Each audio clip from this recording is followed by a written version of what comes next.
Hello doctors. तो आज का हमारा टॉपिक है सेल डेथ एंड नेक्रोसिस। इस पूरे लेक्चर के दौरान अगर आपको कहीं कोई डाउट आता है तो आप कमेंट सेक्शन में ड्रॉप कीजिएगा। हम कोशिश करेंगे कि हम सारे सवालों के जवाब दे पाएँ। इस टॉपिक को स्टार्ट करने से पहले मैं ये मान के चलूँगा कि आपको इरिवर्सिबल सेल इंजरी नाम की जो चीज़ है उसके बारे में थोड़ी बहुत नॉलेज है। अगर नहीं भी है तो मैंने उसके ऊपर एक वीडियो लेक्चर डाल रखा है, अगर आप उसको देख लेंगे तो ये लेक्चर आपको और ज़्यादा अच्छे तरीके से समझ में आएगा। ठीक है, चलिए स्टार्ट करते हैं आज का अपना topic, that is cell death and necrosis. ठीक है, तो पहला टॉपिक हम डिस्कस करते हैं कि सेल डेथ क्या होती है, then after we will go for the necrosis. तो सपोज करिए कि आपकी कोई नॉर्मल सेल थी। क्या थी? आपकी कोई नॉर्मल सेल थी और इस नॉर्मल सेल को आपने कोई इंजूरियस स्टिमुलस दी। क्या दी? इंजूरियस स्टिमुलस दी। अब ये जो इंजूरियस स्टिमुलस होती है फिजिकल भी हो सकती है, केमिकल भी हो सकती है, थर्मल भी हो सकती है, इलेक्ट्रिक भी हो सकती है, किसी भी तरीके से हो सकती है। फिजिकल मतलब आपने मुक्का मार दिया, ठीक है। केमिकल मतलब हो सकता है कि आपने कोई एसिड डाल दिया। थर्मल लाइक आपने बहुत कोई गर्म चीज़ छुला दी या बहुत ठंडी चीज़ छुला दी, ठीक है। इलेक्ट्रिक मतलब इलेक्ट्रिक शॉक लगा दिया आपने, ठीक है। तो नॉर्मल सेल को आपने किसी भी तरह की इंजूरियस स्टिमुलस दी है, जिसकी वजह से क्या हुआ कि इस सेल में, इस नॉर्मल सेल में क्या होगी, इंजरी हो गई। और ये सेल, इस सेल के अंदर कौन सी वाली इंजरी हुई है? इरिवर्सिबल सेल इंजरी हुई है। क्या हुई है? इरिवर्सिबल सेल इंजरी हुई है। जब मैं कह रहा हूँ कि सेल के अंदर इरिवर्सिबल सेल इंजरी हुई है, इसका कहने का मतलब ये है कि ये सेल वापस कभी भी अपनी नॉर्मल स्टेट को, इस नॉर्मल स्टेट को कभी भी अचीव नहीं कर पाएगी। अगर आप इस इंजूरियस स्टिमुलस को रिमूव कर दें, ठीक है, इसको रिमूव कर दें, ठीक है, और कुछ भी कर लें किसी भी कंडीशन में, अब जो ये सेल जिसके अंदर इरिवर्सिबल सेल इंजरी हो गई है, ये वापस अपनी नॉर्मल फिजियोलॉजिकल स्टेट में नहीं जा पाएगी। तो इसका क्या होगा? तो होता क्या है कि जिस सेल के अंदर इरिवर्सिबल सेल इंजरी हो जाती है उस सेल की डेथ होती है। अल्टीमेटली क्या होती है? सेल डेथ होती है। क्या होती है? उस सेल की डेथ होती है, ठीक है। तो बेसिकली डेथ क्या है? एंड रिजल्ट है। क्या है? एंड रिजल्ट है। क्या है? एंड रिजल्ट है किसका? उस सेल का जिसके अंदर इरिवर्सिबल सेल इंजरी हुई है। So basically what is cell death?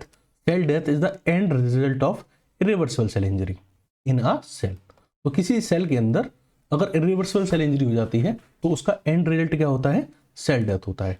तो this was basically cell death. Okay, अब हम बात करते हैं नेक्रोसिस क्या है। देखो, इस इरिवर्सिबल सेल इंजरी वाली जो सेल थी, ये सेल जिसके अंदर इरिवर्सिबल सेल इंजरी हुई थी, इसकी जो डेथ होगी, ठीक है, उस डेथ के होने के दो पाथवे हो सकते हैं, ठीक है। इस डेथ के दो पाथवे हो सकते हैं। एक पाथवे का नाम है नेक्रोसिस और एक पाथवे का नाम है एपोप्टोसिस। जो सेल है जिसके अंदर इरिवर्सिबल सेल इंजरी हुई है, ये इन दोनों पाथवे में से किसी एक पाथवे को क्या करेगी? चूज करेगी। मेरा कहने का मतलब ये है, वो सेल जिसके अंदर इरिवर्सिबल सेल इंजरी हुई है उस सेल की डेथ होगी। सेल की डेथ होने के दो पाथवे हैं, एक का नाम है नेक्रोसिस, और दूसरे पाथवे का नाम है एपोप्टोसिस। क्या नाम है? एपोप्टोसिस। तो सेल के अंदर जब डेथ होगी तो इन दोनों पाथवे में से ही किसी एक पाथवे को चूज करेगी। आज हम इस फर्स्ट पाथवे को डिटेल में समझेंगे। तो what I told you, there are two pathway of the cell death, one is necrosis and another is apoptosis. अब इन दोनों पाथवे में क्या डिफरेंस है? तो एक बेसिक डिफरेंस मैं आपको अभी बता देता हूं, उसके बाद जब मैं आपको इस नेक्रोसिस को डिटेल में बताऊंगा तो मैं साथ के साथ ये भी बताता चलूंगा कि ये एपोप्टोसिस से कैसे अलग है, ठीक है। तो इनके बीच में हम डिफरेंस भी समझते रहेंगे और इनको भी डिटेल में समझते रहेंगे। देखो, मैंने आपको बताया कि सेल की डेथ के दो पाथवे हैं, एक का नाम है नेक्रोसिस और दूसरे का नाम है एपोप्टोसिस, ठीक है। देखो, जो नेक्रोसिस होता है वो क्या होता है? वो पैथोलॉजिकल सेल डेथ होती है। पैथोलॉजिकल सेल डेथ होती है, इसका कहने का मतलब ये है कि ये कोई सेल है, तो अगर या तो इसके अंदर इंजरी हो जाती है या इसके अंदर कोई डिसीज हो जाती है, तो अगर सेल की डेथ या तो किसी इंजरी की वजह से होती है या किसी डिसीज की वजह से डेथ होती है, तो ऐसी डेथ को हम पैथोलॉजिकल डेथ बोलते हैं। और नेक्रोसिस में पैथोलॉजिकल डेथ होती है।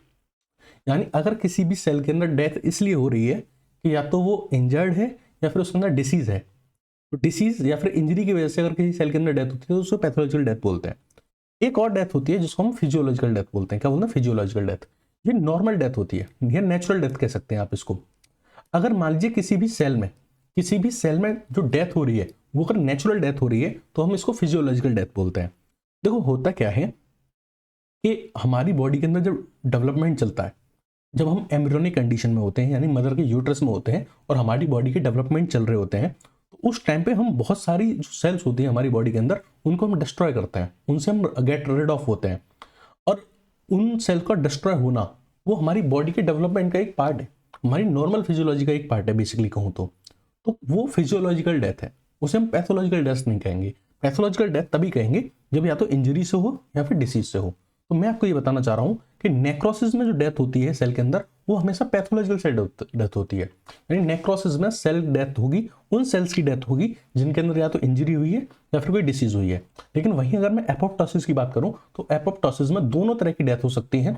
अगर फिजियोलॉजिकल डेथ हो रही है तो भी वो एपोप्टोसिस हो सकता है, और पैथोलॉजिकल डेथ हो रही है तो भी वो एपोप्टोसिस हो सकता है। यानी एपोप्टोसिस में दोनों तरह की डेथ होती है, फिजियोलॉजिकल डेथ भी होती है और पैथोलॉजिकल डेथ भी होती है। इतना बात समझ आ गया? ये तो पहला बेसिक डिफरेंस था बिटवीन नेक्रोसिस एंड एपोप्टोसिस। ठीक है, अब हम नेक्रोसिस को डिटेल में पढ़ेंगे और साथ के साथ हम आपको ये भी बताते चलेंगे ये एपोप्टोसिस से कैसे अलग है। ठीक है, प्लीज ध्यान दीजिएगा, हम इसको नेक्स्ट लेवल ले जाने वाले हैं। ठीक है, चलिए बात करते हैं नेक्रोसिस के बारे में कि नेक्रोसिस क्या होता है। तो necrosis is pathological cell death of cell और tissue in a living organism. कहने का क्या मतलब है, सपोज करिए कि ये कोई लिविंग ऑर्गेनिज्म है। क्या है? ये कोई लिविंग ऑर्गेनिज्म है। ठीक है, तो ये है ऑर्गेनिज्म, ये क्या कोई ऑर्गेनिज्म, और इस ऑर्गेनिज्म के अंदर ये कोई टिश्यू है। ये इस ऑर्गेनिज्म के अंदर क्या है? ये कोई टिश्यू है, और इस टिश्यू के अंदर ये क्या है? सेल्स हैं। ये क्या है? सेल्स हैं। इस टिश्यू के अंदर ये क्या है? सेल्स हैं। ठीक है, इस टिश्यू के अंदर ये क्या है?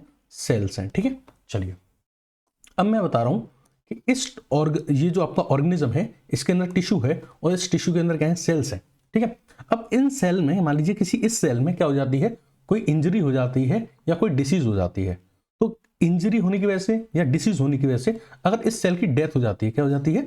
डेथ हो जाती है, तो हम ये कहेंगे कि ये क्या है? नेक्रोसिस है। क्या है? नेक्रोसिस। बात समझ में आ गई?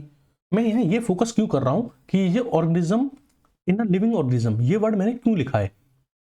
ये मैंने क्यों लिखा है? तो इसलिए लिखा है, मान लीजिए आप क्या कर देते हैं, अपनी एक फिंगर को काट देते हैं, बिल्कुल बिल्कुल एकदम काट के बॉडी से अलग कर देते हैं। तो ये फिंगर जो है आपने बिल्कुल काट के अलग कर दी बॉडी से, ये बॉडी से अलग हो गई। तो इसमें जो सेल्स होंगी उन सेल्स की भी डेथ होगी, उन सेल्स की भी डेथ होगी, क्योंकि ये बॉडी से काट के आपने फेंक दिया है, तो इन सेल्स की क्या होगी? डेथ होगी। लेकिन अब अगर यहाँ पे इन सेल्स की डेथ हो रही है, इंजरी तो यहाँ भी हुई है, सेल्स की डेथ तो यहाँ भी होगी, बट ये जो डेथ होगी इसको हम नेक्रोसिस नहीं कहेंगे। नेक्रोसिस हम तभी कहते हैं जब जिन सेल्स की डेथ हो रही है वो लिविंग ऑर्गेनिज्म का पार्ट होनी चाहिए। यहां ये ऑर्गेनिज्म है, ऑर्गेनिज्म के अंदर टिश्यू है, टिश्यू के अंदर सेल्स है, तो ये सेल्स इस ऑर्गेनिज्म का पार्ट है और इनके अंदर अगर सेल डेथ हो रही है तो हम इसको नेक्रोसिस कह देंगे। वो हिस्सा जो काट के बिल्कुल अलग कर दिया है, जो अब हमारी बॉडी का पार्ट ही नहीं है, उसके अंदर अगर सेल डेथ हो रही है तो उसको नेक्रोसिस नहीं बोलते, तो फिर उसको क्या बोलते हैं? तो फिर उसको हम बोलते हैं ऑटोलाइसिस। क्या बोलते हैं? ऑटोलाइसिस। तो यहाँ जो डेथ होती है उसको बोलते हैं ऑटोलाइसिस, और यहाँ जो डेथ होती है उसको बोलते हैं नेक्रोसिस। तो नेक्रोसिस क्या है? पैथोलॉजिकल डेथ, सेल डेथ है। यानी कैसी डेथ? सेल डेथ है, पैथोलॉजिकल है, यानी सेल की जो डेथ होगी वो इंजरी की वजह से या डिसीज की वजह से होगी। ठीक है, और जो सेल्स या टिश्यू है वो कहाँ पाए जाएंगे? किसी भी लिविंग ऑर्गेनिज्म में पाए जाएंगे या किसी भी लिविंग ऑर्गेनिज्म का हिस्सा होंगे। ठीक है, एक और इंटरेस्टिंग बात जो है वो ये है कि जो आपकी नेक्रोसिस होती है वो हमेशा ग्रुप ऑफ सेल्स में पाई जाती है। किस में पाई जाती है? ग्रुप ऑफ सेल्स में। यानी इस सेल में नेक्रोसिस है तो ये इसके पास की जो पड़ोस की जो सेल्स होंगी उसमें भी क्या होगी? कुछ सेल्स में क्या होगी? नेक्रोसिस होगी। लेकिन नेक्रोसिस कभी भी सिंगल सेल में नहीं पाई जाती। ठीक है, सिंगल सेल में नहीं पाई जाती। देखो यहां मैं आपको दूसरा डिफरेंस बताना चाहूंगा बिटवीन नेक्रोसिस एंड एपोप्टोसिस। पहला डिफरेंस क्या था? नेक्रोसिस हमेशा पैथोलॉजिकल होता है और एपोप्टोसिस फिजियोलॉजिकल भी हो सकता है और पैथोलॉजिकल भी हो सकता है। लेकिन नेक्रोसिस जो होता है ये हमेशा ग्रुप ऑफ सेल्स में पाया जाता है। एक सेल इसमें भी नेक्रोसिस, पड़ोस वाली में भी, और उसके आसपास वाली सेल में भी क्या होगा? नेक्रोसिस होगा। नेक्रोसिस ग्रुप ऑफ सेल्स में पाया जाता है। जबकि अगर हम बात करें एपोप्टोसिस की तो एपोप्टोसिस सिंगल सेल में भी हो सकता है। एपोप्टोसिस जो होती है वो एक सिंगल सेल में भी हो सकती है, जबकि नेक्रोसिस जो होती है वो हमेशा एक से ज्यादा सेल्स में होती है। तो ये था दूसरा डिफरेंस। ये क्या था? दूसरा डिफरेंस था। पहला डिफरेंस ये था। अच्छा, एक और बात मैं आपको बताना चाहूंगा। देखो होता क्या है, बेसिकली समझो कि होता क्या है। सपोज करो कि ये आपका कोई ऑर्गेनिज्म है, जैसा मैंने आपको बताया, और ये ऑर्गेनिज्म के अंदर क्या है? कोई टिश्यू है, और टिश्यू के अंदर ये क्या थी? कुछ सेल्स थी। तो बेसिकली मैंने आपको क्या बताया कि ये कोई ऑर्गेनिज्म था, ऑर्गेनिज्म के अंदर ये कोई टिश्यू था, और ये टिश्यू के अंदर क्या थी? कुछ सेल्स थी, कुछ सेल्स थी। तो बेसिकली होता क्या है कि मान लीजिए इस वाली सेल में क्या हो जाता है? नेक्रोसिस हो जाता है। इस वाली सेल में क्या हो जाता है? नेक्रोसिस हो जाता है। तो इसको मैं थोड़ा बड़ा करके दिखाता हूँ। इस सेल में क्या हो जाएगा? नेक्रोसिस। ठीक है, तो ये है नेक्रोटिक सेल। कैसी है? Necrotic cell. अब इस सेल के अंदर होगा लाइसोसोम। क्या होगा? लाइसोसोम होगा। तो नेक्रोटिक सेल जो होती हैं उनका जो लाइसोसोम है वो बस्ट कर जाता है। तो लाइसोसोम क्या कर जाता है? बस्ट कर जाता है। और लाइसोसोम जब बस्ट करता है नेक्रोटिक सेल्स का तो ये रिलीज करता है हाइड्रोलाइटिक एंजाइम्स। क्या रिलीज करता है? हाइड्रोलाइटिक एंजाइम्स रिलीज करता है। ये हाइड्रोलाइटिक एंजाइम्स क्या करते हैं? इस जो हमारी जो नेक्रोटिक सेल थी इसकी सेल मेम्ब्रेन को डैमेज कर देते हैं। क्या कर देते हैं? सेल मेम्ब्रेन को डैमेज कर देते हैं। अब एक बात बताओ, सेल मेम्ब्रेन ही डैमेज हो जाएगी तो इसके अंदर का जो ये मटेरियल था, जो साइटोप्लाज्मिक मटेरियल था, ये क्या हो जाएगा? ये सारा बाहर आ जाएगा। ये जो साइटोप्लाज्मिक मटेरियल था ये सब कहाँ आ जाएगा? बाहर आ जाएगा। ये सब बाहर निकल आएगा। किसके साथ? इन हाइड्रोलाइटिक एंजाइम्स के साथ। तो जब किसी भी नेक्रोटिक सेल जो का लाइसोसोम बस्ट होता है तो इसके अंदर से क्या होता है? इसका जो साइटोप्लाज्म है वो निकल के बाहर आता है, वो निकल के बाहर आता है।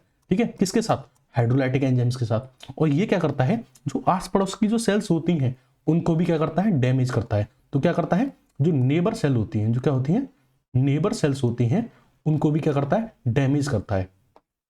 और हमको क्या शो होता है? इन्फ्लेमेटरी रेस्पॉन्स शो होता है। क्या शो होता है? इन्फ्लेमेटरी रेस्पॉन्स शो होता है। कहां? In nearby areas, in nearby areas of necrotic cell.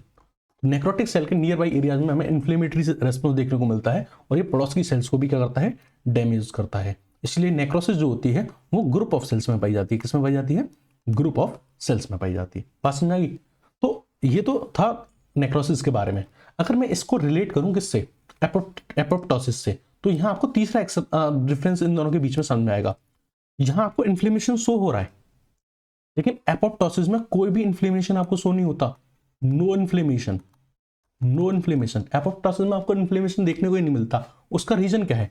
Apoptosis में कभी भी सेल मेम्ब्रेन डैमेज नहीं होती, क्योंकि ना तो वहां पे लाइसोसोम की मेम्ब्रेन डैमेज होती है, ना वहां हाइड्रोलाइटिक एंजाइम्स निकलते हैं, और वहां सेल मेम्ब्रेन डैमेज नहीं होती। और सेल मेम्ब्रेन डैमेज नहीं होगी तो ये जो लीकेज है, ये लीकेज नहीं होगी।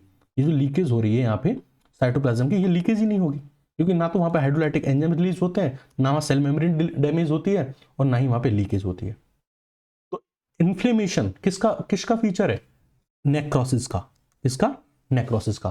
तो जो इन्फ्लेमेशन होता है वो नेक्रोटिक सेल्स में होता है। ठीक है, और वो क्या करता है? सराउंडिंग सेल को डैमेज करता है। क्या रिलीज करके? हाइड्रोलाइटिक एंजाइम्स रिलीज करके। लेकिन वहीं अगर बात करो एपोप्टोसिस में, तो एपोप्टोसिस में कोई भी इन्फ्लेमेशन आपको देखने को नहीं मिलता।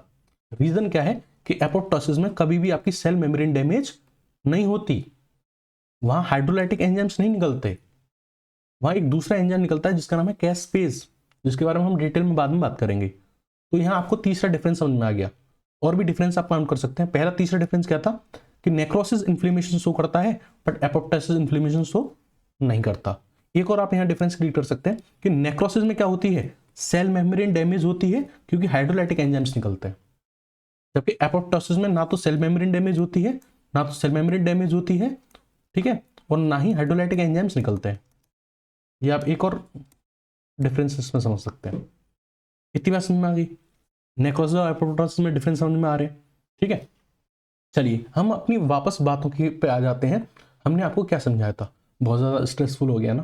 चलो अब इजी बातें कर लेते हैं थोड़ी सी, और इंटरेस्टिंग बातें कर लेते हैं।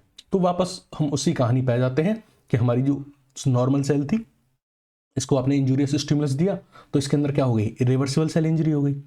इरिवर्सिबल सेल इंजरी कहने का मतलब ये सेल अपनी वापस नॉर्मल फिजियोलॉजिकल स्टेट में नहीं जा पाएगी। तो क्या होगा? इस सेल की डेथ होगी। ठीक है, और डेथ होगी तो इस इरिवर्सिबल इंजरी होने से लेकर इसकी डेथ होने तक इसके अंदर क्या आएंगे? बहुत सारे मॉर्फोलॉजिकल चेंजेस आएंगे। तो ये जो मॉर्फोलॉजिकल चेंजेस आएंगे इनकी एक सीरीज होगी। तो this series of morphological changes followed by cell death, this series of morphological changes followed by cell death, यही सब स्टडी करना तो नेक्रोसिस है। यही सब स्टडी करना तो क्या है? नेक्रोसिस है। तो what is necrosis? Basically series of morphological changes in the cell which is affected by irreversible cell injury and followed by the cell death. एक ऐसी सेल जिसके अंदर इरिवर्सिबल सेल इंजरी हुई है, उसके अंदर जो मॉर्फोलॉजिकल चेंजेस आएंगे और उसके अंदर जो उसकी सेल की जो डेथ होगी, उसी को स्टडी करना क्या है? नेक्रोसिस है। बात समझ में आई? अब देखो, जो आपको जो ये मॉर्फोलॉजिकल चेंजेस देखने को मिलते हैं ना, ऐसा नहीं है कि ये एकदम से देखने को मिल जाते हैं। इन मॉर्फोलॉजिकल चेंजेस को ऑब्जर्व करने के लिए टाइम लगता है, और मैं एक एवरेज रेंज बताऊं तो 4 to 12 आवर्स लगते हैं इन मॉर्फोलॉजिकल चेंजेस को ऑब्जर्व करने में।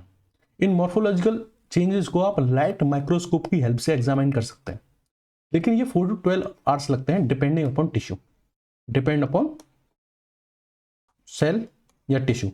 कौन सा सेल है कौन सा टिश्यू है, इस पर डिपेंड करेगा कि कितना टाइम लेगा। मान लो कोई भी ही सेल थी, ठीक है, इसके अंदर 4 घंटे बाद हमको मॉर्फोलॉजिकल चेंजेस देखने को मिलने थे। किसके अंदर? लाइट माइक्रोस्कोप के अंदर। किसके अंदर? लाइट माइक्रोस्कोप के अंदर। लेकिन मान लीजिए जो ऑर्गेनिज्म था वो 4 घंटे से पहले ही मर गया। उस ऑर्गेनिज्म की डेथ जो थी वो क्या होगी? बिफोर 4 आवर हो गई, 4 घंटे से पहले ही हो गई। तो क्या अब उसके अंदर ये मॉर्फोलॉजिकल चेंजेस देखने को मिलेंगे? नहीं मिलेंगे। डेड बॉडी के अंदर सेल डेथ हो रही है, वो नेक्रोसिस नहीं है। बताया ना, काट के अगर कोई पार्ट अलग कर दिया तो वो डेड पार्ट है ना। डेड पार्ट के अंदर अगर कोई चेंजेस हो रहे हैं तो वो नेक्रोसिस नहीं है, वो ऑटोलाइसिस है। तो मॉर्फोलॉजिकल चेंजेस देखने के लिए उस सेल का, उस टिश्यू का लिविंग ऑर्गेनिज्म का पार्ट होना जरूरी है। अगर कोई ऑर्गेनिज्म उस मॉर्फोलॉजिकल चेंजेस को अपीयर होने से पहले अगर डेथ हो जाती है उस ऑर्गेनिज्म की, तो उसके अंदर नेक्रोटिक चेंजेस देखने को नहीं मिलेंगे। समझ रहे हैं ना आप इस बात को? क्या होते हैं नेक्रोटिक? क्या अगर लाइट माइक्रोस्कोप से अगर आप देखते हैं तो आपको क्या देखने को मिलता है?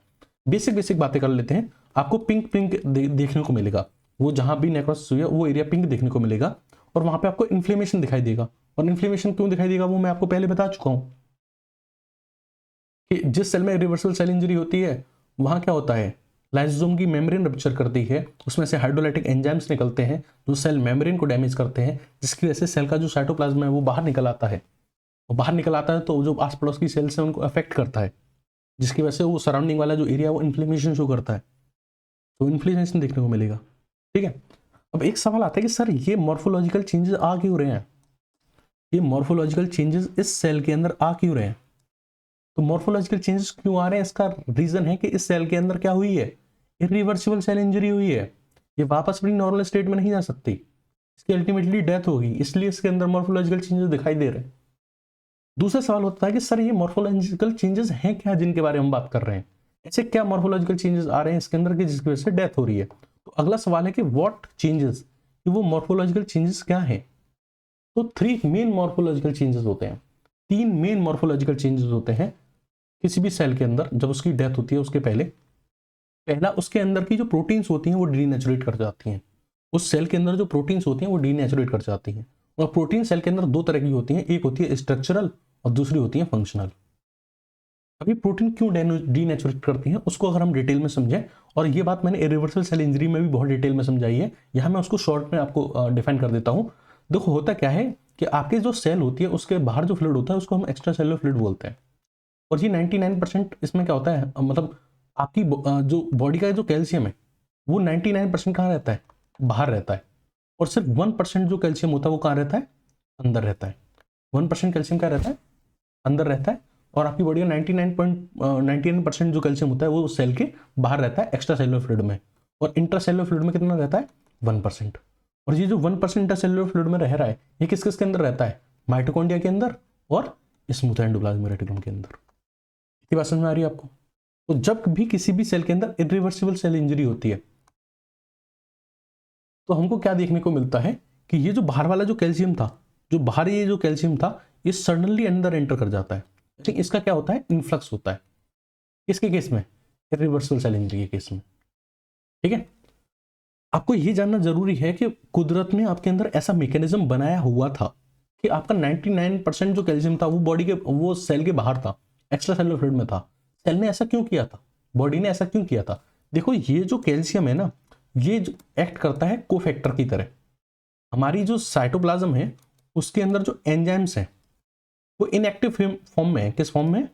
इनएक्टिव फॉर्म में है। और उनको एक्टिव करने का काम करता है ये कैल्शियम। ये कैल्शियम जो है वो कोफैक्टर की तरह काम करता है, और ये जो साइटोप्लाज्म में एंजाइम्स है इनको एक्टिव कर देता है। क्या कर देता है? एक्टिव कर देता है। और फिर जो जब ये एंजाइम एक्टिव हो जाते हैं तो ये सेल को डैमेज करना स्टार्ट कर देते हैं, सेल को डैमेज करना स्टार्ट कर देते हैं।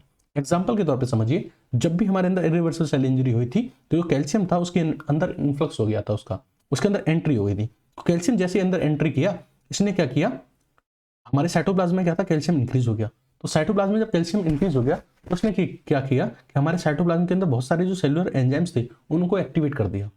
और सबसे पहले इसने किसको एक्टिवेट किया? फॉस्फोलाइपेज को। किसको? फॉस्फोलाइपेज को और प्रोटीज को। तो आपको पता है आपकी जो ये सेल मेम्ब्रेन है इसमें मिली क्या पाया जाता है? प्रोटीन्स पाई जाती हैं।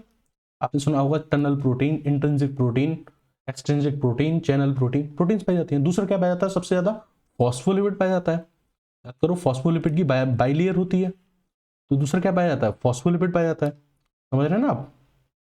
तो आपकी सेल मेम्ब्रेन में क्या पाया जाता है, प्रोटीन पाई जाती है और फॉस्फोलिपिड पाया जाता है। तो ये जो फॉस्फोलिपिड होता है जो मेम्ब्रेन्स के अंदर, उसको तो डाइजेस्ट कर जाता है ये फॉस्फोलाइपेज, उसको डिस्ट्रॉय कर देता है, फॉस्फोलिपिड को ब्रेक कर देता है। और जो प्रोटीन्स पाई जाती हैं उनको डिस्ट्रॉय करने के लिए होता है ये प्रोटीएज।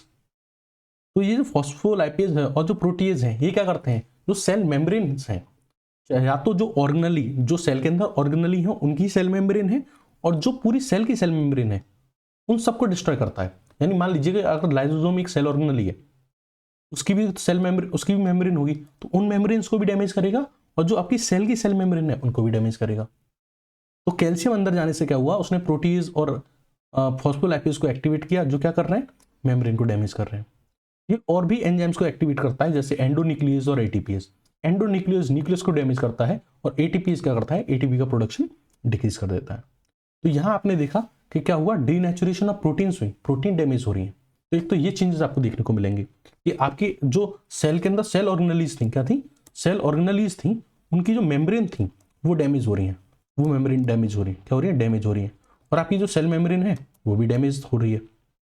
ठीक है, अब जो सेल मेम्ब्रेन जो सेल ऑर्गेनली की जो मेम्ब्रेन डैमेज हो रही है, उसमें से हम एक ऑर्गेनली के बारे में बात करेंगे, लाइसोसोम के बारे में। तो पहला तो ये हो गया डीनेचुरेशन ऑफ प्रोटीन। दूसरा हमको देखने को मिलता है एंजाइमेटिक डाइजेशन। दूसरा हमको क्या देखने को मिलता है, एंजाइमेटिक डाइजेशन देखने को मिलता है। भाई एंजाइमेटिक डाइजेशन क्या है उसको आप समझिएगा, है ना। चलिए एक मिनट पहले थोड़ा सा इरेज कर लें, फिर हम आपको समझाएंगे कि एंजाइमेटिक डाइजेशन क्या है।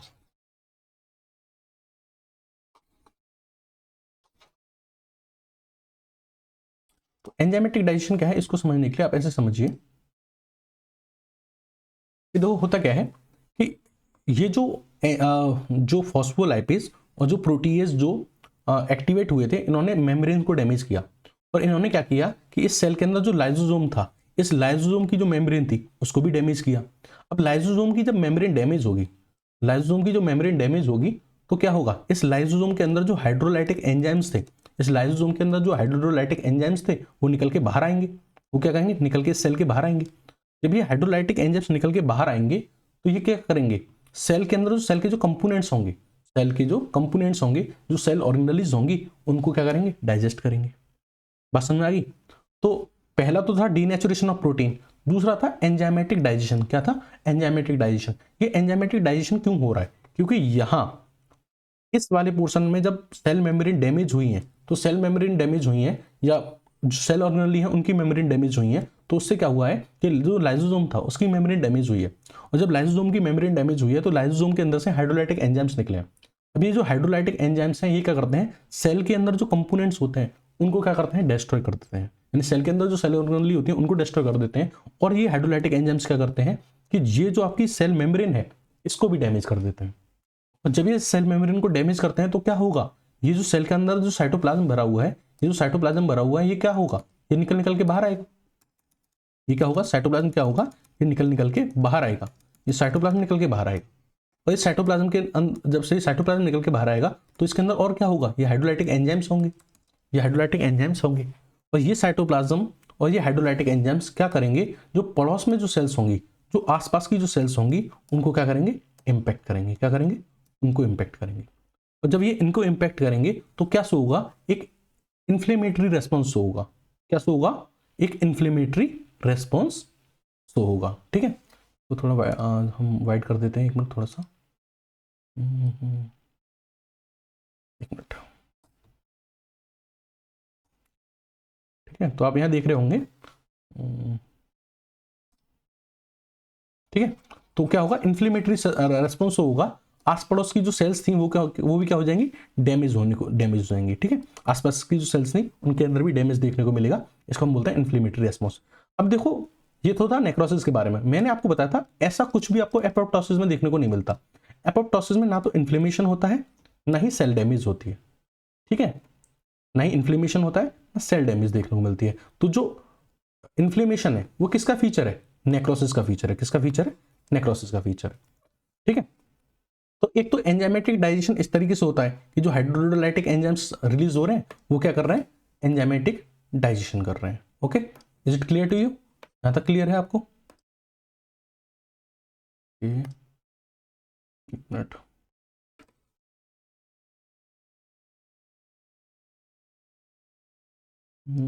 यहाँ तक क्लियर है आपको? कोई डाउट यहाँ तक? और मैं इसको रिमूव करना चाह रहा हूँ ताकि मैं आपको इसको डिटेल में समझा पाऊँ, ठीक है? चलिए, तो एक तो ये इस तरीके से एंजाइमेटिक डाइजेशन हो रहा था। दूसरा एक और तरीका होता है एंजाइमेटिक डाइजेशन का, वो ये है कि जिस सेल के अंदर नेक्रोसिस होती है, जिस सेल के अंदर नेक्रोसिस होती है, वो सेल क्या करती है, कुछ केमिकल्स रिलीज करती है, कुछ केमिकल रिलीज करती है। जैसे कि मान लीजिए ये कोई ऑर्गेनिज्म था, ये इसके अंदर कोई टिश्यू था, और ये टिश्यू के अंदर क्या थी, वो सेल्स थी, ये सेल्स थी, ठीक है? अब मान लीजिए कि ये जो बीच वाली सेल है, इसके अंदर क्या हुआ था, नेक्रोसिस हुआ था। तो जिस सेल के अंदर नेक्रोसिस हुआ है उसको हम बोल रहे हैं नेक्रोटिक सेल। और ये जो नेक्रोटिक सेल होती है, ये क्या करती है, कुछ केमिकल्स रिलीज करती है। वो केमिकल्स क्या करते हैं, इसके आस पड़ोस में जो WBC होती है या माइक्रोब्स जो होते हैं, उनको अप्रोच करते हैं। तो इनके अंदर से जो केमिकल्स निकलता है वो पड़ोस की WBC और पड़ोस के माइक्रोब्स को क्या करता है, अप्रोच करता है। तो मान लीजिए ये नेक्रोटिक सेल थी और इसने क्या किया, कुछ केमिकल्स रिलीज करे। उस केमिकल्स रिलीज करने से क्या हुआ कि इसके पड़ोस की जो WBC थी, इसके पड़ोस की जो WBC थी और इस पड़ोस के जो माइक्रोब्स थे, वो इसको अप्रोच करते हैं। तो ये जो माइक्रोब्स हैं, ये क्या करते हैं, ये केमिकल्स रिलीज करते हैं। क्या निकलते हैं, कुछ केमिकल्स रिलीज करते हैं जो क्या करते हैं, इस सेल को डिस्ट्रॉय करते हैं। और ये WBC है, ये भी क्या करती है, एंजाइम्स रिलीज करती है जो क्या करते हैं, इस सेल को क्या करते हैं, डिस्ट्रॉय करते हैं। तो एक तो तरीका ये था कि लाइसोसोम से डाइजेशन हो रहा है सेल का, लाइसोसोम की वजह से सेल की डेथ हो रही है। दूसरा ये था कि WBC और जो माइक्रोब्स हैं वो केमिकल रिलीज कर रहे हैं, वो एंजाइम्स रिलीज कर रहे हैं, उनकी वजह से उन एंजाइम्स की वजह से क्या हो रही है, सेल की डेथ हो रही है। तो जब लाइसोसोम की वजह से सेल डेथ होती है तो हम इसको बोलते हैं ऑटोलाइसिस। क्या बोलते हैं, ऑटोलाइसिस, है ना? और जब ये जो माइक्रोब्स वगैरह हैं, इनके एंजाइम से अगर डेथ होती है तो हम इसको बोलते हैं हेट्रोलाइसिस। क्या बोलते हैं, हेट्रोलाइसिस। इतनी बात समझ में आ गई? तो पहला चीज आपको देखने को मिलता है डीनेचुरेशन ऑफ प्रोटीन, ठीक है? क्यों, किसकी वजह से, कैल्शियम के इन्फ्लक्स की वजह से मेम्ब्रेन डैमेज होती है। दूसरा जो चेंज देखने को मिलता है एंजाइमेटिक डाइजेशन, वो क्यों मिलता है, लाइसोसोम रप्चर करता है, हाइड्रोलाइटिक एंजाइम्स बाहर आते हैं, वो डाइजेस्ट कर देते हैं, ठीक है? और क्या था कि जिस सेल में नेक्रोसिस हुआ है वो क्या रिलीज करती है, केमिकल रिलीज करती है। वो केमिकल WBC और माइक्रोब्स को अप्रोच करते हैं और वो WBC और माइक्रोब्स एंजाइम्स रिलीज करते हैं, जिससे सेल का डाइजेशन होता है। तीसरा चेंज जो हमको देखने को मिलता है इन्फ्लेमेशन। और ये इन्फ्लेमेशन क्यों देखने को मिलता है, मैंने आपको बताया था कि जो जिस सेल में नेक्रोसिस हुई है वो क्या करेगी, वो रप्चर हो जाएगी, फट जाएगी, और उसके अंदर से जो मटेरियल निकलेगा वो आसपास की सेल्स को क्या करेगा, इन्फेक्ट करेगा, जिसकी वजह से आसपास की सेल्स में क्या होगा, डैमेज होगा। तो इसलिए वो इन्फ्लेमेशन शो करता है। दूसरा बात, WBC को अप्रोच करती है। WBC जब इस सेल के पास आती है, इस नेक्रोटिक सेल के पास आती है, तो ये WBC भी क्या करती हैं, इन्फ्लेमेटरी रेस्पॉन्स शो करती हैं। तो तीसरी जो चीज आपको देखने को मिलती है वो है inflammation. So this was all about necrosis. Next lecture में हम पढ़ेंगे टाइप्स ऑफ नेक्रोसिस, ठीक है? इस लेक्चर में अगर कोई डाउट रहा हो तो आप कमेंट सेक्शन में ड्रॉप कीजिएगा। Thank you and have a nice day.